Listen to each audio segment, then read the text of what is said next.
ഇവിടെ മറ്റുള്ള അനാശാസ്യ പ്രവർത്തനങ്ങൾ, മയക്കുമരുന്ന്, പെൺവാണിഭം, അതെല്ലാം നിർമ്മാർജ്ജനം ചെയ്യണം എന്ന് വെച്ചാൽ ഒരുപാട് ആളുകൾ പുറത്തുനിന്നൊക്കെ വന്ന് ഇവിടെ കഴിഞ്ഞ ദിവസം ഒരു ഡോക്ടർ വന്നിട്ടുണ്ടെന്ന് പറയണ്ടായി. ഇവിടെ യുവ ഡോക്ടർ വന്നിട്ടുണ്ടായി, മയക്കുമരുന്ന് മേടിക്കാൻ വന്ന്. ഇതെല്ലാം നമ്മൾ ഇവിടുന്ന് തുടച്ചു മാറ്റം വെച്ചാൽ ഈ നാട്ടിൽ പ്രദേശത്ത് ഒരു ഭീകര അന്തരീക്ഷമാണ് ഇപ്പൊ നിലനിൽക്കുന്നത്. 2025 നവംബർ 1 മുതൽ ഡിസംബർ 31 വരെയുള്ള കണക്ക് പെരുമ്പാവൂർ താലൂക്ക് ഹോസ്പിറ്റൽ പരിസരത്ത് 16 എയ്ഡ്സ് രോഗികളെ കണ്ടെത്താൻ കഴിഞ്ഞിട്ടുണ്ട്.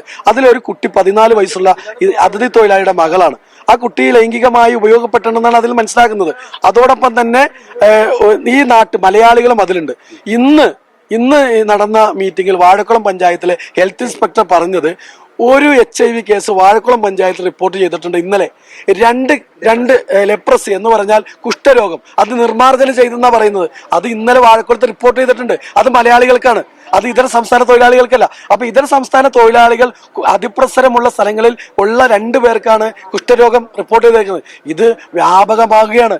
ഇതിന് അറുതി വേണ്ടേ? ഇവിടെ ആരൊക്കെ എത്തുന്നുള്ള ഒരു കണക്ക് വേണ്ടേ?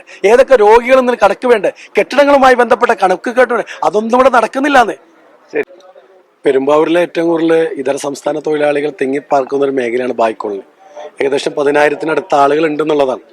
പക്ഷേ അതോടൊപ്പം തന്നെ കുറ്റകൃത്യങ്ങൾ ഒരു ലഹരിയുടെ ഹബ്ബായി, പെൺവാണിഭത്തിന്റെ ഹബ്ബായി, ചൂതാട്ടത്തിന്റെ ഹബ്ബായി ഈ മേഖല മാറിയിട്ട് കഴിഞ്ഞ കുറെ നാളുകളായി. പെരുമ്പാവൂർ ഏത് ലഹരി കേസ് പിടിച്ചാലും, ഒരു വിദ്യാർത്ഥിയെ പിടിച്ചാലും, മുതിർന്ന ആളെ പിടിച്ചാലും, ഒരു വ്യഭിചാര കേസ് പിടിച്ചാലും എല്ലാം ചെന്നെത്തുന്നത് ബായ്ക്കോളനിയായി മാറിയിട്ട് കഴിഞ്ഞ കുറെ നാളുകളായി. ഈ നാട്, കണ്ണന്തറ എന്ന നാട്ടിലെ ജനങ്ങൾക്ക് അവർക്ക് ഇവിടെ സ്വൈര്യമായി ജീവിക്കാൻ പറ്റാത്ത ഒരവസരം വന്നപ്പോഴാണ് ജനങ്ങൾ സംഘടിക്കുകയും ജനകീയ വേദി എന്ന പേരിൽ അവർ പ്രതികരിക്കുകയും ചെയ്തത്.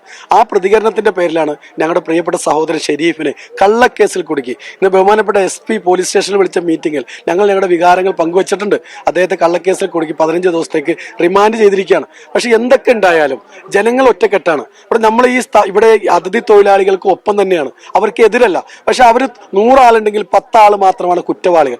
അവരെ സംരക്ഷിക്കുന്ന കുറച്ച് ആളുകൾ, നാട്ടുകാർ തന്നെ ഇവിടെയുണ്ട്. പ്രത്യേകിച്ച് കെട്ടിട ഉടമകളിൽ ഒരു വിഭാഗം. കാരണം ഇന്നിവിടെ പഞ്ചായത്തിന്റെ സംയുക്ത പരിശോധന ഉണ്ടെന്ന് പറയുമ്പോൾ ഒരൊറ്റ കടകൾ ഇവിടെ തുറന്നിട്ടില്ല. ഇവിടെ ഒരു ബന്ദിന്റെ പ്രതീതിയാണ്.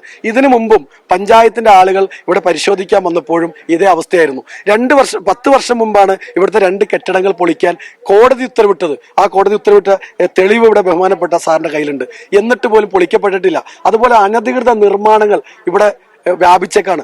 ഓരോ റൂമിനും 3000, 4000, 5000 രൂപ വാടകയാണ്. എങ്ങനെയാണ് ഈ വാടക വാങ്ങിയത്? ദിവസം പെർ ഡേ ആണ്. ഇത്ര വരുമാനം ഇവിടെ കിട്ടണമെങ്കിൽ അതിന്റെ പിന്നിൽ അനധികൃതമായ കച്ചവടങ്ങൾ, മയക്കുമരുന്ന് കച്ചവടങ്ങൾ, ലഹരി കച്ചവടങ്ങൾ, കഞ്ചാവിന്റെ ഒക്കെ ഒരു ഹബ്ബായി ഇത് മാറിയിട്ട് കഴിഞ്ഞ കുറെ നാളുകളായി. ഇവിടെ ഇപ്പൊ നേരിടുന്ന പ്രശ്നം എന്ന് പറഞ്ഞാൽ ഒരാഴ്ചയായിട്ട് ഇവിടെ നിന്ന് കഞ്ചാവും മയക്കുമരുന്നും ഉൾപ്പെടെയുള്ള സാധനങ്ങൾ പിടിക്കപ്പെടുകയും അത് കാണിച്ചു കൊടുത്ത ഒരു പൊതുപ്രവർത്തകനെ ജാമ്യമില്ലാ വകുപ്പ് പ്രകാരം ജയിലിൽ അടയ്ക്കപ്പെടുകയും ചെയ്യുന്ന ഒരു സാഹചര്യമാണ് ഉണ്ടായിട്ടുള്ളത്. ഇവിടെ ഇന്ന് പഞ്ചായത്തും, വെങ്ങോല പഞ്ചായത്തും വാഴക്കുളം പഞ്ചായത്തും ഉൾപ്പെടുന്നതാണ് ഈ ബായി കോളനി. ഇവിടെ ഇന്ന് അനധികൃതമായ കെട്ടിടങ്ങൾ പൊളിച്ചു നീക്കുകയും ഇവിടെ നടക്കുന്ന അനാശാസ്യ പ്രവർത്തനങ്ങൾക്കെതിരെ നടപടിയെടുക്കുമെന്നുള്ളത് കൊണ്ട് ഇന്ന് എല്ലാ കെട്ടിടങ്ങളും അടച്ചിടുന്ന ഒരു സാഹചര്യമാണ് ഉണ്ടായത്.